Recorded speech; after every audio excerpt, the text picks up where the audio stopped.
তো আমরা আমাদের লাস্ট ক্লাসে শিখেছিলাম কিভাবে ইংলিশে 50টা ডেইলি ইউজ ইংলিশ সেন্টেন্সেস আমরা আমাদের রেগুলার লাইফে ইউজ করতে পারি। আজকে আমরা শিখবো কিভাবে ইংলিশে কোয়েশ্চেন কনস্ট্রাক্ট করতে হয় বা কোয়েশ্চেন বা প্রশ্ন করতে হয়।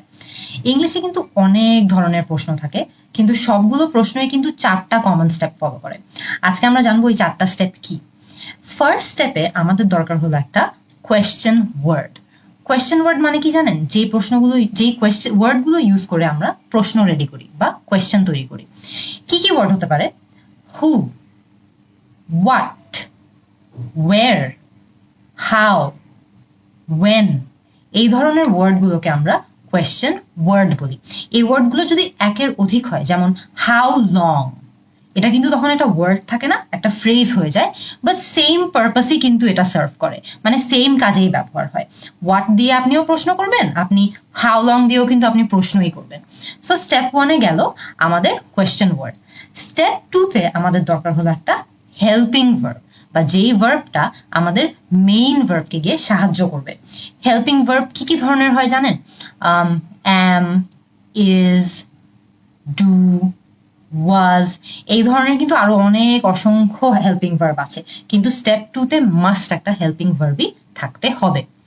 স্টেপ 3-তে গিয়ে আপনার এখন দরকার হবে একটা সাবজেক্ট, মানে এই প্রশ্নটা কাকে নিয়ে। Can be about you, can be about me or I, can be about anyone, right? So যাকে নিয়ে ওই সেন্টেন্সটা তৈরি বা ওই প্রশ্নটা তৈরি, সেই কিন্তু আপনার সাবজেক্ট। সো স্টেপ 3-তে আমাদের দরকার হলো একটা সাবজেক্ট। লাস্ট স্টেপে গিয়ে আমাদের এখন দরকার হলো একটা মেইন ভার্ব, মানে যেই ভার্বটা মেইন কাজটা করছে ওই প্রশ্নতে বা মেইন কাজটা করছে ওই সেন্টেন্সটাতে। মেইন ভার্বও কিন্তু অসংখ্য আছে ইংলিশে, যেমন প্লে, ইট, ড্যান্স, স্লিপ, এগুলো সবই কিন্তু মেইন ভার্ব, কারণ এরা প্রকাশ করছে যে আপনি মেইন কি অ্যাক্টিভিটিটা করছেন, রাইট? সো আমরা যদি ভেরি কুইকলি আবার 4টা স্টেপ রিভাইজ করি। ফার্স্ট স্টেপে আমাদের দরকার কোয়েশ্চেন ওয়ার্ড। সেকেন্ড স্টেপে আমাদের দরকার একটা হেল্পিং ভার্ব, মানে যে ভার্বটা আমাদের মেইন ভার্বকে হেল্প করবে বা সাহায্য করবে।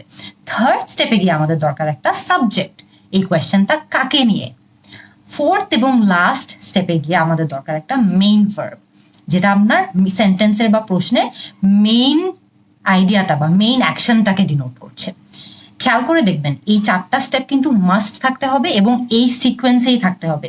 ফার্স্ট, সেকেন্ড, থার্ড, ফোর্থ, এই সিকোয়েন্সটা কিন্তু খুবই প্রয়োজনীয় আর খুবই দরকার। এই সিকোয়েন্সটা মেনটেন না হলে কিন্তু আপনার প্রশ্নটা হচ্ছে না।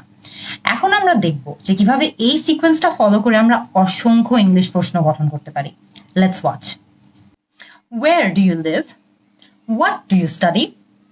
Where do you live এর ক্ষেত্রে দেখেন, where আপনার কোয়েশ্চেন ওয়ার্ড, do আপনার হেল্পিং ভার্ব, you আপনার সাবজেক্ট, live হলো আপনার মেইন ভার্ব।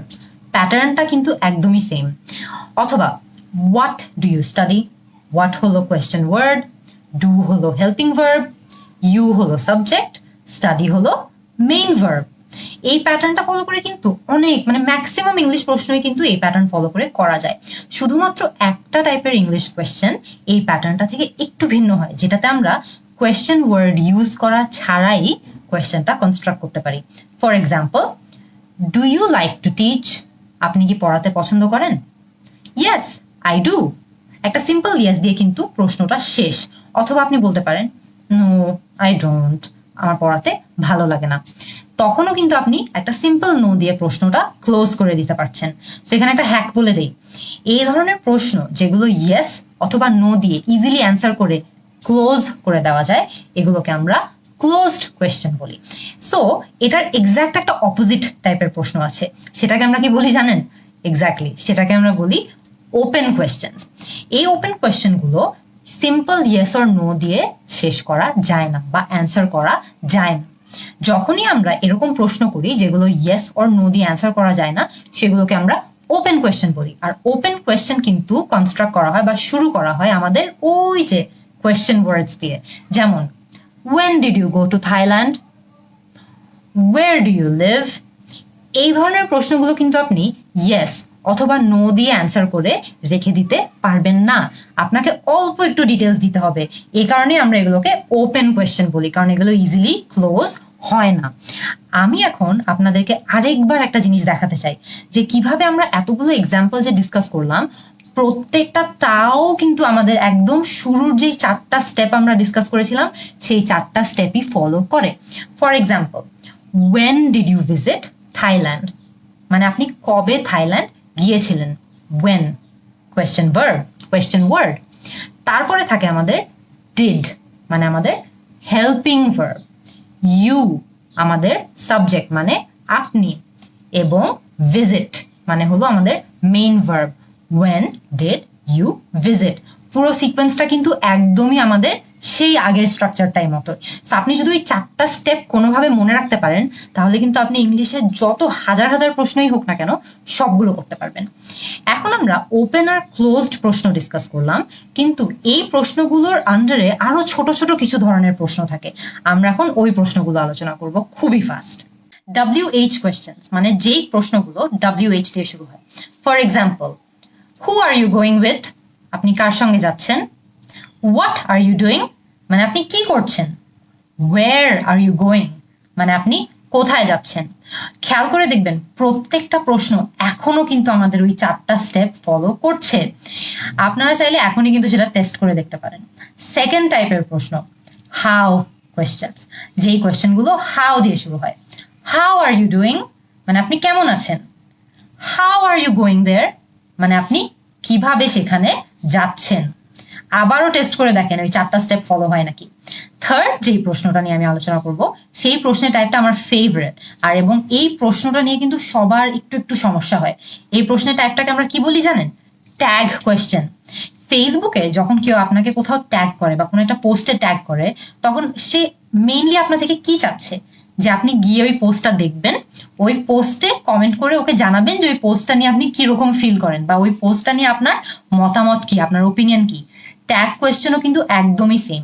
শুরুতে একটা ছোট সেন্টেন্স থাকে যেটা কিন্তু আসলে একটা প্রশ্ন না, লাস্টে একটা প্রশ্ন থাকে, দুটোকে কম্বাইন করে আমরা ট্যাগ কোয়েশ্চেন বানিয়ে দিই। আর ওই লাস্টের প্রশ্নটা থাকার কারণেই যে স্পিকার আপনাকে যে প্রশ্নটা করছে সে ওই প্রশ্নটা ঘুরিয়ে আপনার দিকে পাঠিয়ে দিচ্ছে বা আপনাকে ট্যাগ করে দিচ্ছে।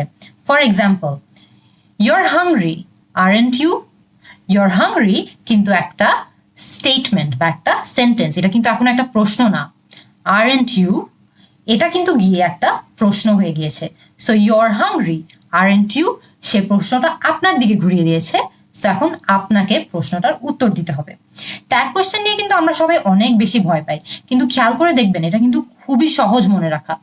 ফর এক্সাম্পল, একটা সেন্টেন্সকে কিভাবে 4 ধরনের ওয়েতে আমরা প্রেজেন্ট করতে পারি এবং ট্যাগ কোয়েশ্চেন তৈরি করতে পারি সেটা আমরা দেখি। For example, are you coming to the party, আপনি কি পার্টিতে আসছেন? এই প্রশ্ন হলো ওই প্যাটার্নের প্রশ্ন যেই প্যাটার্নটা আমরা এতক্ষণ ধরে দেখে আসছি, সেই 4টা স্টেপ, রাইট? ওই 4টা স্টেপ ফলো করে এই প্রশ্নটা আমরা করেছি যে are you coming to the party. এটাকে যদি আমরা এখন একটা সেন্টেন্স বানিয়ে ফেলি তাহলে সেটা হবে you are coming to the party. এটা কিন্তু এখন আর প্রশ্ন না। এখন আমরা ফার্স্ট আর সেকেন্ডটাকে একটু কম্বাইন করে ফেললে এটা একটা ট্যাগ কোয়েশ্চেন হয়ে যাবে, দেখবেন। You're coming to the party aren't you, so এটা কিন্তু এখন একটা ট্যাগ কোয়েশ্চেন হয়ে গিয়েছে। সো এই আমরা কিছু ছোট ছোট চেঞ্জ করে কিন্তু একটা যেই এতক্ষণ আমরা একটা কমন প্রশ্নের ফরম্যাট দেখেছি সেটাকে একটা সেন্টেন্স বানিয়ে ফেললাম এবং ওই সেন্টেন্সটাকে একটু ঘুরিয়ে আবার একটা ট্যাগ কোয়েশ্চেন বানিয়ে ফেললাম। ইংলিশে কিন্তু প্রত্যেকটা ধরনের প্রশ্নে অনেক ডিটেলসে আলোচনা করা সম্ভব। আপনারা কি চান যে আমরা প্রত্যেকটা টাইপের প্রশ্ন আরো ডিপলি আলোচনা করি? তাহলে আমাকে জানিয়ে দেবেন এবং আমি সেটা ডেফিনেটলি ট্রাই করব। See you in the next class.